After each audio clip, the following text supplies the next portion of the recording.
You don't need to do more, journal harder, micromanage your emotions. You just need to decide. We're taking the woo-woo out of manifesting. I don't teach law of attraction. I teach law of assumption, which is neurobiology. And what I've seen in my own life and the lives of everyone around me is that everything changes the moment you assume that your new identity is already done. It's already yours. I'm a Yale-educated PA. I've studied the brain, biology, behavior, and no amount of logic explains how quickly life rearranges when a woman decides who she is. I have lived this shift, and I now hold space for others to do the same. This is part 2 of a series of law of attraction teachings that are keeping you stuck. You keep thinking that you need to match your vibration, you need to match the frequency, you need to raise your vibration in order to get what you want. No. Law of attraction teachings keep you stuck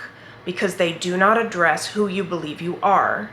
You cannot view the world from any other lens than who you believe you are. Your belief in a need to match the energy of something outside of you is what is keeping you stuck. It is an impossible, intangible, unachievable goal. It keeps you focused on the wrong things.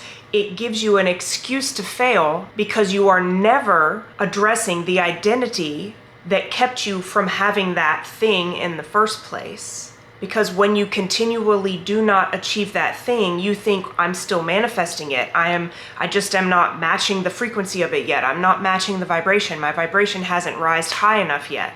No, you have yet to assume yourself to be a person who is inherently worthy of that thing. And the moment that you decide that you are inherently worthy, that there is nothing to do outside of yourself, the moment that you decide that and step into the identity, into the embodiment of the person who, of course they would have it. Of course I would have it. Of course that opportunity would present itself to me. Of course I get to have the things that I want in life when I still want them. Of course I do. The moment that you step into that identity is the moment when you will begin to see the thing manifest for you. But if you are continually thinking that you have to match a vibration or raise your vibration in order to get the thing that you want, you are not addressing the identity that you have that you don't get the thing that you want. Is it possible that there is a vibration match? Sure. I'm not going to say that that's not possible. What I am going to say is that you, as the operant power, as the person with agency and free will in your reality, you don't need to worry about those metrics. You assuming that you are the person who has it already takes care of all of that. It immediately puts you into the state of having. It immediately puts your mind, your reticular activating system, into the state of being able to observe your reality from a lens of having, and therefore being able to see the opportunities as they are presented to you. You can think of it like getting on your computer, needing to write an email, and having to sit down and write the code before you can get the email sent. No, the user interface is not that, right? You don't need to know how to write the code to be able to send the email.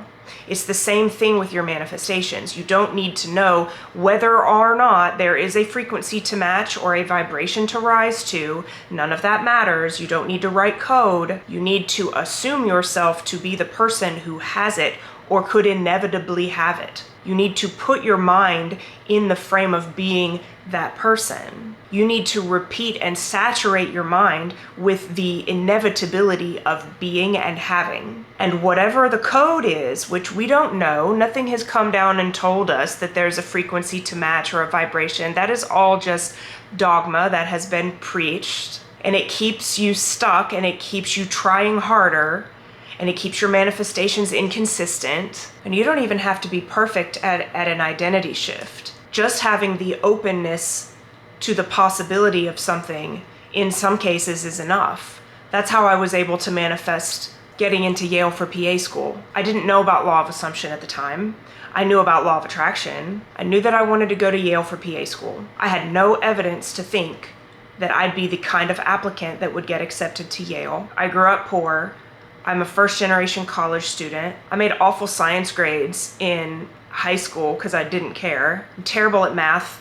And I don't even care to change that assumption because I was able to do it all and still be terrible at math. I was so terrible at math that I sought out learning disability testing and found out that I have dysgraphia, a math learning disability, which ended up working to my advantage because I got extra time on tests, which allowed me to get straight A's in math in college before I applied to PA school. So your negative assumptions don't always work against you. But I persisted in an assumption that someone has to get into that school and why not me? That possibly I was the type of person who could get straight A's in science and math courses. That possibly I was the type of person who had the sort of life experience, having been a veteran, been a musician, gone through some things as an adult that would be valuable to their program. And sure enough, my consistent persistence with the idea that why not me?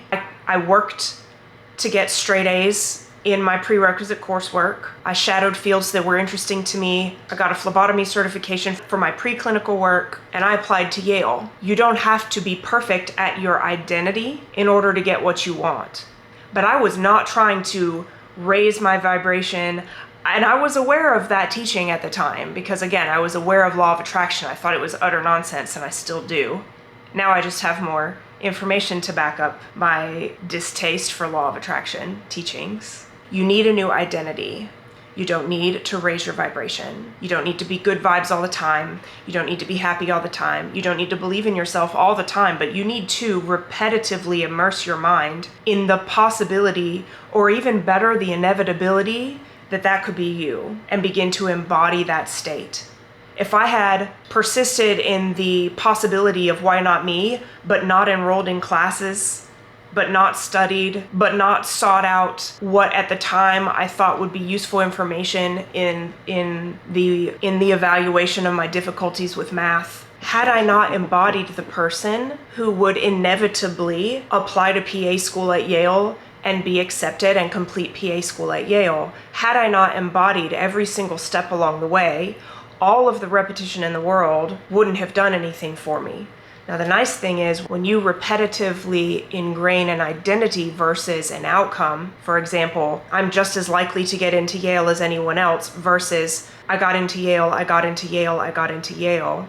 When you address the identity, what will then happen is your brain will automatically begin to adopt the embodiment of that identity, whereas I got into Yale, I got into Yale, I got into Yale does nothing to inspire action. Identity work is far superior in my opinion and in my experience.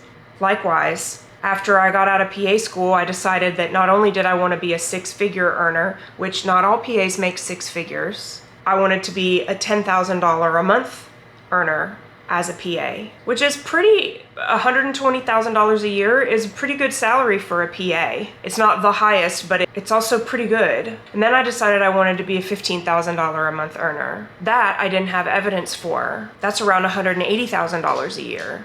I didn't have any evidence that PAs made $180,000 a year. I don't have that evidence. And this is pre-taxes. Then I decided that I wanted to bring home $15,000 a month. Now, I definitely don't have any evidence that any PAs earn over $200,000 a year, but I do, because in the law of assumption, in my world, in my reality, the world bends to my assumptions. And it did. It just unfolded in the most miraculous ways for me to be able to earn almost $250,000 a year. You need a new identity in order to have the body that you want. You definitely need a new identity in order to participate in relationships the way that you would prefer, to be able to attract, and I don't mean law of attraction attract, I mean be physically attractive to, emotionally attractive to the person of your dreams. Curating a new identity that is favorable to having the life that you want to live, no matter how outlandish or unfathomable that life is, far superior than trying to be good vibes all the time. I don't know what vibration that you would need in order to make nearly $250,000 a year in a field that doesn't pay its workers $250,000 a year. I don't know what kind of vibration that you would need in order to be that person. I didn't worry about that. I bathed my brain in the identity of being a person that brings home $15,000 a month. And since January, I've been bathing my brain in the identity of a person who brings home $20,000 a month. And things in my reality are definitely shifting around in order for that to be the case. And I'm so excited. I'm absolutely thrilled to see it. I'm absolutely thrilled to see it. And it doesn't always look good. Even Neville Goddard said, if you're trying to manifest a certain level of income and you get fired from your job, that's actually perfect. He said, if someone came to me and told me that they were trying to manifest more money and they got fired, he would say, congratulations. A couple of weeks ago, my job informed me that my salary and my hours were about to be cut in half and that I was being offered fully remote work. Oh no, I don't have to go into an office anymore, and I actually end up having way more time that I can devote to YouTube, that I can now seek out opportunities for other interests as well as coach you. Oh no, I didn't know that the world would have to go mad in order for me to get my $20,000 a month, but it would seem as though everything is working out perfectly for me. And it can do the same for you if you stop worrying about the wrong things. You need a new identity, and I'm here to help. If you know that you are meant for more impact, more certainty, more clarity, more ease, more money, better relationships, a better body, a healthier state of being, and you are done playing small or chasing strategies that don't work, like raising your vibration, this is your invitation to become her now. The icon identity is my most intimate offer. I am so excited to offer this first. 1 woman, 1 month, 1 total recalibration of who you believe you are. This is not mentorship. This is identity work. I don't coach the version of you who is struggling. I coach the version of you who is already won. If that version of you is already calling, I will meet you there. The link to apply is below. And if it's a match, we begin in May. I'm so glad you're here. Thank you for watching. If you got value from this video, and I know that you did, please do interact, like, share, comment, subscribe, so that YouTube knows it's valuable, and it will send it to more people so that we can take the woo-woo out of manifesting together. Thank you so much for watching. I will see you in the next video. Bye.